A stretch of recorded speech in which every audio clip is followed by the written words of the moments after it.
Kitange ebyaddala nkwegayiridde kubanga ne Matayo 7:9 agamba ani oyo omwana wayinza okumusaba omugaati n'amuwa ejjinja taliyo ani oyo omwana wayinza okumusaba ekyennyanja n'amuwa omusota bakumpeera engalo ez'amaanyi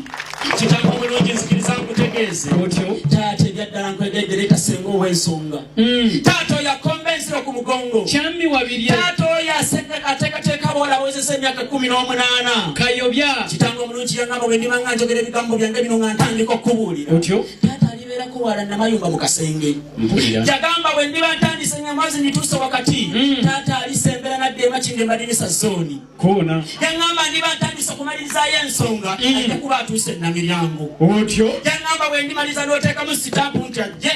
kuba atuuse nabweru Wakiso disitulikiti vaawo Kitange yantegeeza nti era nga bwe ntuukanga mu maaso go soogera bingi era nkuwulya tolina nayogedde kyewali yangamba njogeranga ekigambo eki kimu bamuleete yamani wakwata n'empuna